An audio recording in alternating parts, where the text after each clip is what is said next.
Salutations, good people. Welcome to Black History Month. I'm here today because a good friend and previous podcast host and podcast guest, Alex Reed, sent me a very interesting statement someone made in their dark mode iPhone apps, aesthetic decision, that addresses and asks the question if Black History Month should be taught in schools. And before I go on, I want to read to you the statement just to prepare to you what the position is, and I'm going to counter that with my own argument as to why I disagree. But before we continue, let's actually read the statement, and this is what it says. Black history in schools? As someone over the years who has seen people trying to teach Black history in school, I don't want it on the national curriculum. Firstly, because it has been taught so badly, and secondly, because most students in the UK don't care. As Black parents and communities, it's our responsibility to learn and teach our history to ourselves, not depend on someone else to do it and do it badly. Now, you asked my thoughts on this, and honestly, I was more than happy to oblige, so here's the video. Now, personally, I'm a massive fan of Black History Month. As someone with ancestry that links back to the Caribbean and Africa, Black History Month is an opportunity for me to explore both sides of my identity and help me feel part of a community that I love to advocate for. Previously, I've worked on several Black History Month projects, and it's impacted so much of my professional career, but also why I've gone back into academia, who I am today, my own education, and what I hope to teach my children once I have them.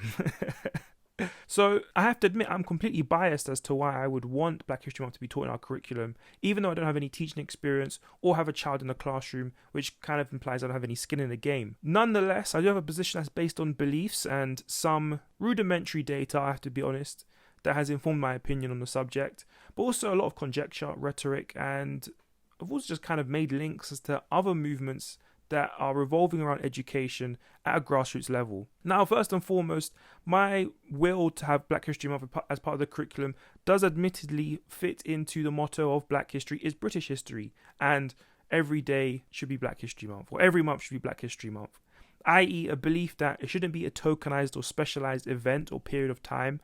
It should be a more consistent effort made by all of us to learn more holistically about our histories, both as individual citizens and as the human race. Throw in there's only one race, the human race, blah, blah, blah. But aside from that, I actually believe education should be something that each of us have access to and equal opportunities to learn within.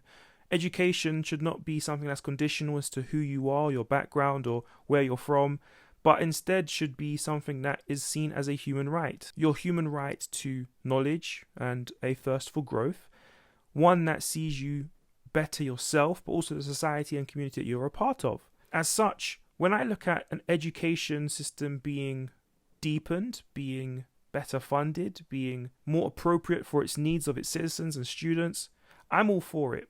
And currently, as we see several movements which call for a decolonization of a curriculum, but also just a more accurate curriculum more generally, I'm a fan of it. I'm going to jump on that bandwagon. And as such, to sit from a position that says I believe every month should be Black History Month is to argue that our history at the moment is somewhat exclusive and does not contain a complete archive of information that is necessary to contextualize not only the history in which it is a contemporary of, but also our current day and our current societies and why they are the way they are and why things are structured the way that they are. I'm also making this argument from the position that the national curriculum is supposed to be a great equalizer, one which both humanizes and one that establishes a base work for all children to learn from, that they can then go on and grow into the society and become the next generation of a society that its previous generation should be proud of, i.e. better than they were. So when I see a statement such as this one, which argues for a insular approach to Black history, I am a little bit concerned, especially when I'm aware of how many Black children are in foster care, in care homes, are awaiting adoption, and are living without parents who are active in their lives. Now, that's not to say Black parents aren't looking after their children. However, when one thing that's had to be addressed during this pandemic is how unequal home teaching has been for Black children. As such, when we then make a case that more should be put onto the plates of Black parents and even more responsibility should be put on their shoulders that they may not have been prepared for, I'm a little bit concerned, especially when we don't have the current infrastructure in place to have every Black child taught at home by their parents and communities, like the statement suggests. So what's my argument?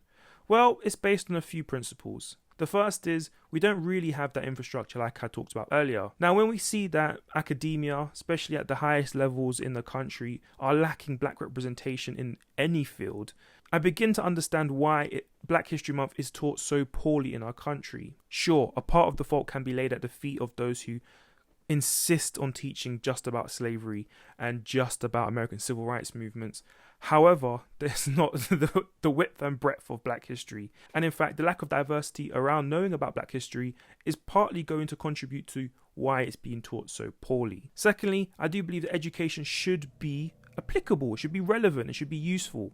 And when the statement outlines that students just don't care, I don't see it as an excuse to remove it from the curriculum entirely. If that was the case, none of us would learn about science. I mean, we'd know about powerhouses of the cell and mitochondria, but we wouldn't know anything about maths, would we? Or certain languages that don't really seem to matter about our job prospects now that Britain's leaving the EU. Instead, what I see is a need to reapproach the topic to students and to reframe it in a way that makes sense and is relevant to them. Now, when we understand that so many anti-racial movements are based on a perspective of education and a need for people within the movement to have an education on what they are supporting, and quite often a bedrock of that education in anti-racist movements is to have an understanding of blackness, black history and black prospects, then I see Black history being a part of the curriculum as an opportunity to further anti-racist messaging and to actually propel Britain into the tolerant, acceptable society it thinks it is. Because when we as a society have already stigmatized racism, understanding why Black history is fundamental in combating it gives us an opportunity to make this sort of learning and history relevant to the students who are about to learn it. Additionally, when I talk about or want to see Black history as part of the curriculum, I see it as a very holistic approach. It's not just a history lesson. It is going to be a part of our music, as to why someone might want to take on music theory and learn about house music, or Afro beats more specifically, or grime or garage came from. Ultimately, we have to begin to see why certain topics become so much more interesting when they're made relevant to the students who have to learn them. For example, me, as someone who studies media, finds it so much more interesting when Stuart Hall comes up. In turn, it begins to address that problem that we have at the top right now, where there just aren't enough black academics. And when we bear in mind that it's a problem that's almost unique to the UK, something that isn't applicable when you look at the University of the West Indies, or our counterparts in the US who have universities such as Howard, we realise that the problem here is one that we have to address here as well. So, if there is a problem at the top, we have to address it at the grassroots. We have to make history feel relevant. And we've actually seen this drive happen in commercial sectors with women trying to be recruited into STEM fields. The problem's tackled at school. It's tackled at a grassroots level. Black academia has to have the same approach in that case, especially if it's working for women in STEM. Shout out to my ladies in STEM, I love you. We also have to recognise that education is generational. When we look at the impact of prison populations, one thing that comes up is how the home is destabilised. Not only in just that earning potential and that figure of the home who helps navigate a child or the rest of the community through various social situations, but education is another thing that is impacted too. As such, if we're removing people from knowing about Black history, we're also impacting the next generation too. And as such, the reverse can also be applied. If children who grow into teens, who grow into adults, who then go on to have other children, that education that they learned back at school is going to impact them. Even myself, at 25 years old, I still remember the teachings that was given to me in primary school, something that wasn't even followed up at secondary, college, or even here at university. However, this doesn't mean I disagree with the statement itself. One of the biggest problems that has to be addressed by my position is I don't see the state as the only person who has to teach our children these things. If anything, I don't see that these two arguments should clash. Teaching your children at home is necessary, but it should be complemented and supplemented by the state. That is, to make the great equalizer. I mean, how many of us learn how to cross the road from our parents, but still learn it at school, still learn the Green Cross Code, still learn about how certain pavements are for the disabled and for the blind? For some of those examples, it seems obvious, but if you aren't from a household or community that has a disabled person within it, learning about the pavements is kind of important. The same logic has been applied to sex education, one which assumes that parents should be teaching their children, but they aren't. Sometimes these conversations are awkward to have. Black history is no different, especially when you talk about the enslavement of other human beings, but also why people were motivated to take these people and their resources in the first place. As such, inserting it into the national curriculum is an opportunity to make that great equalizer. And speaking of the actual nature of what so much of Black history is centered around now, the problem with it not being in our curriculum currently is that so much of our current history isn't contextualized because of its absence. For example, right now the narrative is Europeans existed and then one day they got on boat and boat with wind took wind and they went down south and then they land into grass and then they get off and they see people and they're dark and they say okay, and then they end up and they slave them and then they go back and take gold and that's it. It doesn't make any sense. The narrative doesn't make sense. Now, this isn't to humanize or excuse the eventual diabolical behavior that colonizers took or decided to take, but it does contextualize and give some sense as to why anyone was ever motivated to go to Africa in the first place, or why they ended up going to the Caribbean rather than South America. Now, thankfully, there are people who are trying to rebuild that community, fill in the archives, make it more holistic, and, well, contextualize the history in which we feel, I should say, so distant from. Places like the Centre of African Studies in the University of London is one such place. It's not the only, but there are a myriad of community groups that also try to do the same thing, but at a grassroots level. But this is also why education becomes so important, because in lack of having the traditional respected forms of information that so many other fields, cultures, and communities have access to, one danger the Black community is at risk of falling to is misinformation. Now, if our current dilemma of social media replacing traditional news has told us anything, it's that misinformation is everywhere, and misinformation is very easy to create.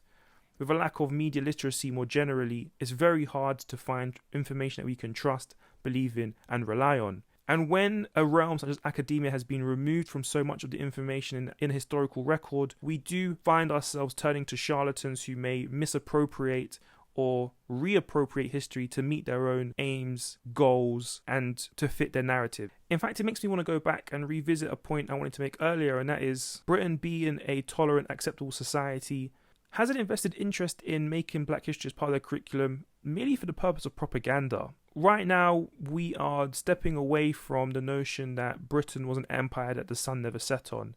However, it's very much a narrative that can only be sold to one type of person in Britain.